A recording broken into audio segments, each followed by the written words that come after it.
Hi guys, Olive here today to review Tana French's latest release, The Searcher. This book was published in 2020 by Viking Books, which is an imprint of Penguin, and the hardcover comes in at 464 pages. Tana French is the author of the very popular Dublin Murder Squad series. It's a series that has 6 books in it as of the time I'm filming this, but she hasn't released a book in that series since late 2016.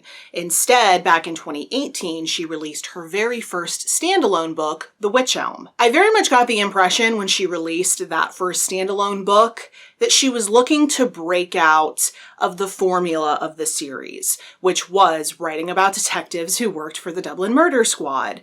In The Witch Elm, she writes about a civilian turned amateur detective who was the victim of a crime himself.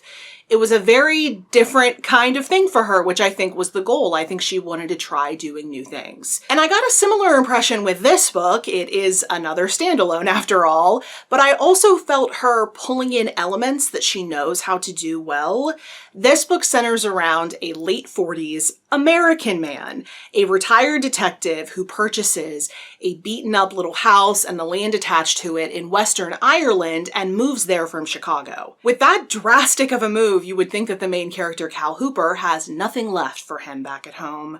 But that turns out not to be the case. He does still have people back in the States, but we learn where things stand and what might have compelled him to make such a move. As we go along in the book, we learn about things from Cal's past, particularly as they relate to what's going on in the present. And what's happening in the present is more or less the opposite of what Cal moved thousands of miles away to achieve. He wanted to be able to turn off his detective instincts and just be.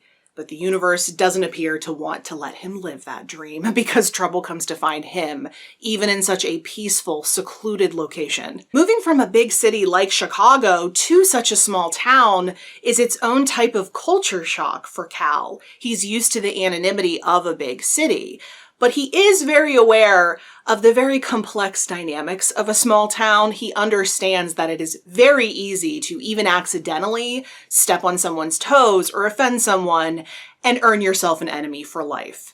But what he doesn't seem to fully understand about small towns is just how fast news travels. And that's how a local kid finds out that Cal used to be a cop, and after some initial sneaking around, approaches Cal and asks if he will look into the disappearance of the older brother of the family, Brendan, who disappeared a few months back. Now, everyone in the town seems to think that Brendan was just bored, starved for opportunity in such a small town, and took off for the big city, as so many other kids in this area do.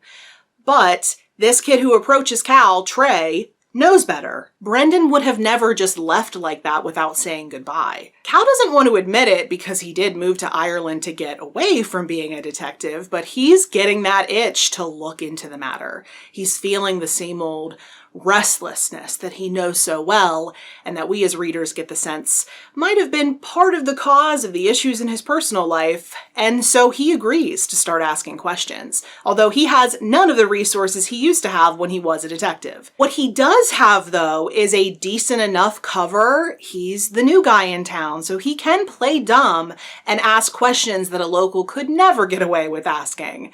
That will only get him so far, though, because as I mentioned before, this is a very small place, and word gets around. If that sounds gentle to you, well, that's because this book is very gentle. It is definitely still a mystery suspense book, but it's very calm and slow. I don't necessarily see that as a flaw or as a positive. It more depends on what you're looking for out of a book. But in the place of the twisty-turny elements that you would normally expect from this kind of a book, there is a hearty helping of atmosphere. There's this serene, wholesome nature to the way that Tana French paints this rural area, and it starts right away in the book, as early as page 3, when Cal is talking about what attracted him to this area. The west of Ireland looked beautiful on the internet. From right smack in the middle of it, it looks even better. The air is rich as fruitcake, like you should do more than just breathe it. Bite off a big mouthful, maybe? Or rub handfuls of it over your face. There are countless descriptions like that scattered throughout the book, and not only are they beautiful, but they really give us the sense of just how peaceful this area is. But then that also lends itself to the tension within this book, because it's kind of like when a room is so quiet that you will notice sounds that you wouldn't normally notice. They would normally be drowned out, like the sound of your own breathing even. The atmosphere of this book is very like that. Because this area is so peaceful, any minor disruption, any ripple in the water is going to be noticeable, and Cal can feel it. His detective spidey senses are tuned into that kind of thing, whether he's retired or not. Out of all of Tana French's novels, I would say this one reminds me the most of the fourth book in the Dublin Murder Squad series, Broken Harbor. That book is deeply psychological, but it has its calmer moments as well that are almost eerie in their stillness.